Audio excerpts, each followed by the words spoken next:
கடகராசி என்பவர்களே, கடகராசி அப்படிங்கிறது ஒரு சாப விமோச்சனம் பெற்ற ராசி அப்படின்னு சொல்லலாம். பல கஷ்டங்கள், அப்படியே சொல்ல முடியாத கஷ்டங்கள், இடமாற்றம், தொழில் மாற்றம், பணத்தை கொடுத்து இழந்தது, பணத்தினால கஷ்டப்பட்டது, நகையை விற்கிறது, அந்த மாதிரி நிறைய விஷயங்கள்லாம் நடந்திருக்கும். தொழில் ரீதியான விஷயங்கள் நிறைய லாக் ஆகிருப்பீங்க, சில கஷ்டங்கள் அனுபவிச்சிருப்பீங்க, அதிகமாக இடமாற்றத்தை சந்திச்சிருப்பீங்க. சென்ற வருடங்கள்லாம் நிறைய இடத்துல மருத்துவ ரீதியான விஷயங்களை ரொம்ப பாதிக்கப்பட்டிருப்பீங்க, மன ரீதியான விஷயங்களை தூக்கமின்மையினால ரொம்ப கஷ்டப்பட்டிருப்பீங்க. நிறைய அமௌண்ட்டை வந்து கொண்டு போய் லாக் பண்ணி அதை எப்படா சரி பண்ணுறதுன்னு தெரியாமல் வேற ஒரு கடனை வாங்கி அந்த கடனை எப்போ அடைக்க முடியும்னு தெரியாமல் வேறு ஏதோ தொழிலெலாம் போயிருப்பீங்க. அதே மாதிரி நீங்கள் பண்ண ஒரு மிகப்பெரிய விஷயம், ஹாஸ்பிட்டலில் போய் ஒரு 4-5 நாள் இருந்திருப்பீங்க. அதனால் ஒரு மிகப்பெரிய மன உளைச்சல்லாம் ஆளாகி மறுபடியும் அதை வந்து மீண்டு இப்போ தான் கொஞ்சம் மனுஷனாக வெளியே வந்திருப்பீங்க. இந்த வருஷம், அதாவது இந்த கஷ்டங்கள் எல்லாம் தாண்டி இந்த வருஷம் நீங்கள் கால வைக்கக்கூடிய இடம் மிக ஒரு நன்மையான ஒரு இடம் அப்படின்னே சொல்லலாம். பழசை கம்பேர் பண்ணும்போது பெருமூச்சு விட்டு கொஞ்சம் வெளியே வந்த ஒரு தருணம் உங்களுக்கு நல்லா ஞாபகம் இருக்கும் அப்படின்னு நினைக்கிறேன். இனி வரக்கூடிய காலங்களில் இந்த 2 வார காலங்கள் உங்களுக்கு எப்படி அமைய போகுது, எதை நம்பி நீங்கள் கைவிட்ட சில விஷயங்கள் இனி நீங்கள் அதை எப்படி கையாள வேணும் அப்படிங்கிறத இந்த வீடியோவில் சொல்ல போகிறேன். நிறைய பேருக்கு நிறைய கேள்விகள் இருக்கும். ஒவ்வொரு கேள்விகளாக நான் வந்து இந்த வீடியோவில் சொல்லிகிட்டே வர போகிறேன். அதுக்கான பதில்களும் சொல்லிகிட்டே வர போகிறேன். அதையெல்லாம் முழுமையாக பார்த்து தெரிஞ்சுக்கோங்க. இந்த விஷயம் கண்டிப்பாக உங்களுக்கு உதவும். சில பரிகாரங்களும் நான் சொல்கிறேன், அதை கண்டிப்பாக பண்ணுங்கள். அது மிகப்பெரிய நன்மையை தரும். அதே மாதிரி நிறைய பேர் வந்து தனிப்படையான ஜோதிடம் பார்க்கணும் அப்படின்னு ஆசைப்பட்டீங்க. கீழே கான்டாக்ட் நம்பர் டீட்டெயில்ஸ் கொடுக்குறேன், ஜஸ்ட் கால் பண்ணி கேட்டு தெரிஞ்சுக்கோங்க. நிறைய பேர் கேட்குற ஒரு விஷயம் என்னென்னா, சார் இப்போ ஜோதிடர்லாம் ஃபோன் பண்ணுறோம், இதெல்லாம் கேட்டு தெரிஞ்சுக்கிறோம், எப்படி தெளிவாக சொல்லுவாங்க அப்படிங்கிறது தான். சார் உங்களுடைய ஜோதிடத்துக்கு நீங்கள் ஃபோன் பண்ணுறீங்க அப்படின்னா உங்களுடைய ஃபோன் நம்பரு, உங்களுடைய கான்டாக்ட் டீட்டெயில்ஸ் நீங்கள் ஃபோன் பண்ணி பார்த்தீங்கன்னா ஃபோன் நம்பர்லேருந்து ஜஸ்ட்டு ஃபோன் பண்ணிட்டு நீங்கள் பிறந்த தேதி, உங்களோட லொக்கேஷனு, உங்களுடைய பிறந்த நேரம், இதை 3 சொன்னீங்கன்னா போதும். ஃபுல் A to Z எல்லாமே கம்ப்ளீட்டாக சொல்லிடுவாங்க. இப்போ நம்ம சொல்லக்கூடிய விஷயங்கள்லாம் 0.1% அவ்வளோ தெளிவாக சொல்கிறாங்க. அது கீழே கான்டாக்ட் நம்பர் டீட்டெயில்ஸ் கொடுத்துருக்கேன், ஜஸ்ட் கால் பண்ணி. பிரபல ஜோதிட நம்பர், நிறைய ஆக்டர்ஸ்க்கே அவங்க தான் வந்து ஜோதிடம் பார்த்துருக்காங்க. ஜஸ்ட் நீங்கள் ஃபோன் பண்ணி உங்களோட இன்ஃபர்மேஷன் சொன்னால் போதும். Full details A to Z நீங்கள் ஃபோன் மூலமாக கேட்டு தெரிஞ்சுக்கலாம். சரிங்க, இது எல்லாம் ஒரு பக்கம் இருக்கட்டும். நிறைய பேருக்கு இந்த கடகராசி கஷ்டங்களை மட்டுமே அனுபவிச்சுட்டு இருக்கிறதுனால எந்த வீடியோவில் எது போட்டாலும் சார் இப்படி தானே சொல்லிட்டு இருக்கிறீங்க, ஒன்றும் நடந்த மாதிரி தெரியல, இப்படி தான் பேசிகிட்டே இருக்கிறீங்க அப்படிம்பீங்க. காலங்கள் ஒன்றும் அதிகமான உங்களுக்கு ஒன்றும் கிடக்கல சார், குறிப்பிட்ட காலம் மட்டும் தான் நீங்கள் கஷ்டப்பட்டுருக்கீங்க. இந்த கடகராசியை பொறுத்த வரைக்கும் ஒரு குறிப்பிட்ட வருடங்களுக்கு முன்னாடிலாம் ஓரளவு பரவாயில்லையா இருக்கும். சார் எங்கே சார் இப்படி சொல்லுங்க, பழசுலேருந்தே கஷ்டம் தான் சார் போட்டுட்டு இருக்கிறோம், நீங்கள் என்னமோ குறிப்பிட்ட காலங்களுக்கு முன்னாடி இருந்து தான் அப்படிங்கிறீங்க. கிடையவே கிடையாது சார், குறிப்பிட்ட காலங்களுக்கு முன்னாடி இருந்து தான் இந்த கடகராசிக்கு கொஞ்சம் கஷ்டங்கள் அதிகம். காரணம் என்ன அப்படின்னா, சிலருக்கு வந்து முன்னாடி இருந்திருக்கலாம், அது காரணம் வந்து கூட இருக்கக்கூடிய மற்ற ராசிகளுடைய தாக்கம் உங்களுக்கு இருந்திருக்கலாம். ஆனால் ஜாதகத்தின்பால் கிரக மாற்றம் ஏற்பட்டு உங்களுக்கு கஷ்டங்கள் அதிகமாக வந்தக்கூடிய காலகட்டம் இந்த 3 வருட காலகட்டம் தான். இந்த 3 வருட காலகட்டத்திலுமே உங்களுக்கு சில நன்மையும் நடந்ததுங்க. அந்த நன்மை நடந்திருக்கு அப்படிங்கிற பட்சத்தில் அந்த நன்மை எதனால் நடந்தது, எப்படி நடந்தது அப்படிங்கிறது ஒரு விஷயமும் இருக்குதுங்க. அந்த விஷயம் வந்து உங்களுக்கு உங்களுடைய வீட்டில் வந்து புதுசாக ஒரு உயிருக்கு வந்து பிறந்திருக்கும். அதன் மூலமாக ஒரு இணைப்பு, ஒரு ஆள் வந்து ஆட் ஆகிருப்பாங்க. அது மட்டும் உங்களுக்கு காப்பாற்றி கொடுக்குற ஒரு நேரம் அப்படின்னே சொல்லலாம். அதனால் நீங்கள் வந்து உயிர் தப்பிச்சிங்க அப்படின்னு சொல்லலாம். சில தடைகளையும் நீங்கள் வந்து கடந்திருப்பீங்க. அதே மாதிரி சில இழப்புகளையும் நீங்கள் வந்து சந்திச்சிருப்பீங்க. பண இழப்புகள் மட்டும் இல்லை, சில உயிரிழப்புமே நீங்கள் வந்து சந்திச்சிருப்பீங்க. அப்படி இல்லை சார், நம்ம அப்படிலாம் ஒன்றும் நடக்கலை சார் அப்படின்னா கடவுள் புண்ணியத்தில் தப்பிச்சுக்கிட்டீங்கன்னு அர்த்தம். கடவுள் புண்ணியத்தில் தப்பிச்சுக்கிட்டீங்க, உங்கள் வீட்டில் இருக்கிறவங்களும் தப்பிச்சுக்கிட்டாங்க அப்படி தான் அர்த்தம். ஏன்னா பல கஷ்டங்களை பல கடகராசிகள் ரொம்ப இன்னலான ஒரு விஷயங்கள்லாம் சந்திச்சு தான் வந்தாங்க. நீங்கள் அப்படி சந்திக்கலை, நிறைய துன்பங்களை மட்டும் தான் சந்திச்சோம், கஷ்டங்களை சந்திச்சோம் அப்படின்னா இதுக்கு மேல நன்மைகள் மட்டுமே, மகிழ்ச்சி மட்டுமே நடக்கக்கூடிய ஒரு காலகட்டமாக இனி வரக்கூடிய காலகட்டங்கள் கண்டிப்பா இருக்கும். அதான் தெளிவா சொல்றோம் சார். அதே மாதிரி எடுத்த உடனே அப்படியே உங்களை வந்து சரி பண்ணி விடாதுங்க. எல்லாரும் கேட்கறது அதே தான், ஜோதிடம் பார்த்தாச்சு, பார்த்த உடனே 100% சரியாயிரும். இது ஒன்று டாக்டர்கிட்ட போய் ஊசி போட்டு சரியாக ஒரு மேட்டர் இல்லைங்க, ஒரு மாத்திரை போட்டோடனே சரியாக ஒரு மேட்டர் இல்லைங்க. இப்போ ஒரு படத்தில் கூட சொல்லுவாங்களே, செவ்வாய் தோஷம் அப்படின்னா இந்த மாத்திரை போட அந்த மாத்திரை போட்டு சரியாக போயிருந்தேன், அப்படிலாம் ஒன்றும் கிடையாதுங்க. பரிகாரம் பண்ணால் சரியாகுது அப்படின்னா எவ்வளோ விஷயங்கள் இருக்குங்க அப்படிலாம் சரியாகிறதுக்கு, அப்படிலாம் ஒன்றும் கிடையாதுங்க. ஆனால் தெளிவாக ஒன்று தெரிஞ்சுக்கணும், கடவுளிடம் வணங்கினால் அந்த விஷயத்தை வேற மாதிரி சரி பண்ணலாம். ஒரு எக்ஸாம்பிளுக்கு, உங்களுக்கு பண விரயம் இருக்குது அப்படிங்கிற பட்சத்தில் அதை சுப பண விரயமாக பண்ணணும்.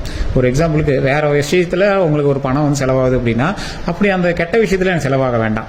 நன்மையாக ஒரு இப்போ 3 லட்ச ரூபா செலவாகுது, அதை நான் கார் வாங்குறேன், லேண்டில் இன்வெஸ்ட் பண்ணுறேன், வீடு கட்டுறேன், அந்த மாதிரி சுப விஷயங்களை சரி பண்ணேன். கல்யாணம் ஆகுது, கல்யாணத்துக்கு செலவு பண்ணி குழந்தைங்களுக்கு காது குத்துறாங்க, அந்த மாதிரி செலவு பண்ணுறேன். இந்த மாதிரி சுப விஷயங்களாக பண்ணால் அந்த செலவு பண்ண அமௌண்ட் வந்து மன திருப்தி கொடுக்குதுல, அந்த மாதிரி பண்ணும் அப்படிங்கிறதுக்காக தான் கடவுளை வணங்குறது. அதாவது உங்களுக்கு நடக்கக்கூடிய விதியின்பால் அது நடந்துட்டு தான் இருக்கும். அதை வந்து பாசிட்டிவாக மாற்றுறது கடவுள் கையில் இருக்குது. இதுதான் வந்து நீங்கள் கடவுளை கும்பிட்றதுக்கும் ஜோதிடத்தை பார்த்து தெரிஞ்சுக்கிறதுக்கும் முக்கியமான ஒரு விஷயம். இப்போ இந்த கடகராசி என்ன பண்ணும்?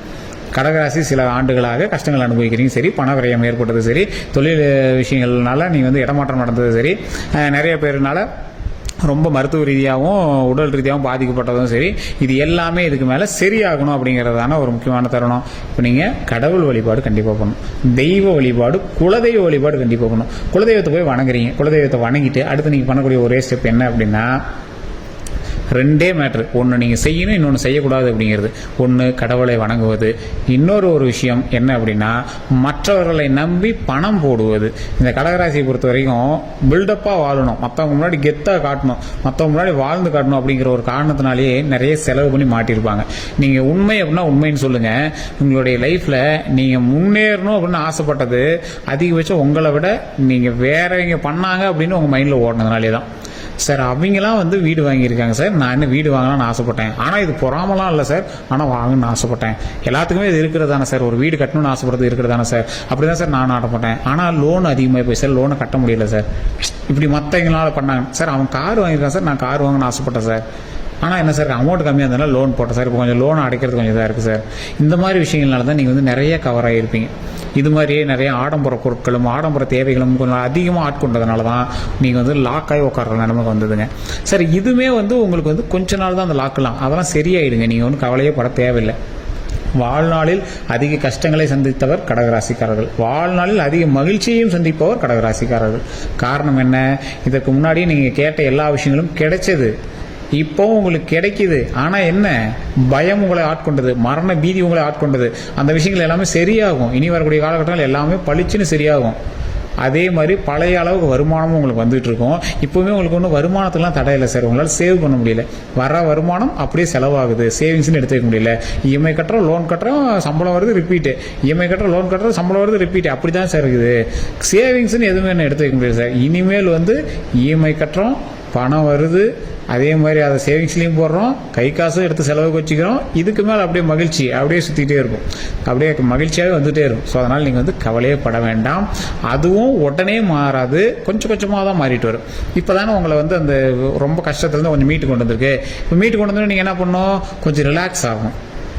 ரிலாக்ஸ் ஆகிட்டு தான் நீங்கள் வந்து நடக்க ஆரம்பிக்கணும். நடக்க ஆரம்பிச்சதுக்கப்புறம் தான் நீங்கள் வந்து ஓடி ஓடி வேலை பார்க்க ஆரம்பிக்கணும்.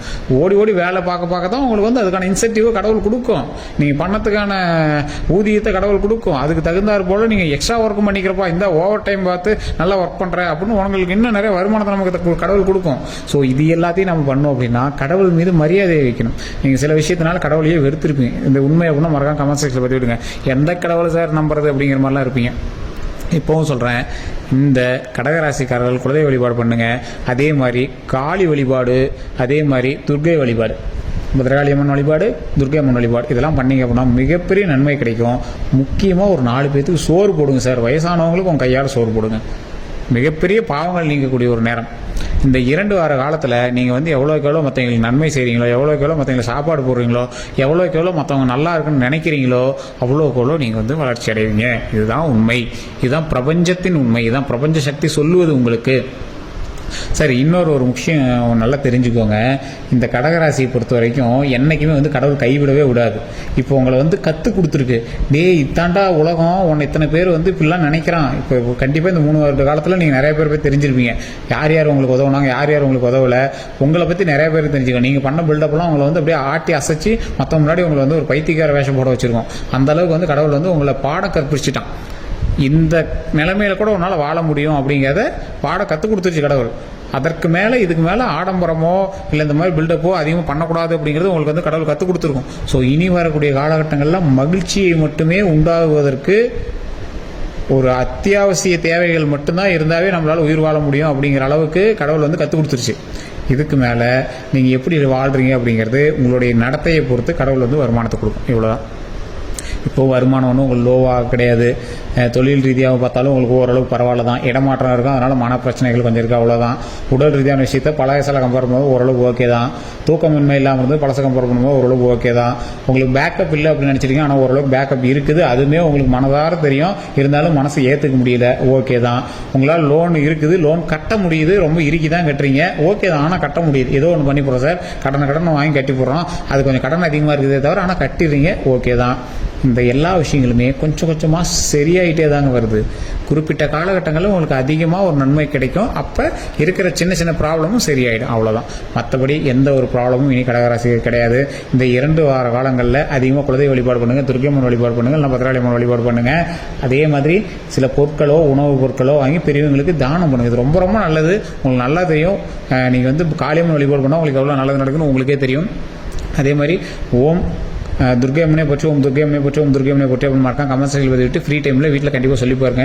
இதை பற்றி உங்களுக்கு ஏதாவது கருத்துக்கள் இருக்குது அப்படின்னா மறக்காம கமெண்ட் செக்ஷனில் பதிவிடுங்க. இந்த வீடியோ பிடிச்சிருந்தா லைக் பண்ணுங்கள். எஃபியில் பார்த்தீங்கன்னா ஃபாலோ பண்ணிக்கோங்க. எல்லாருக்கும் நன்றி நண்பர்களே.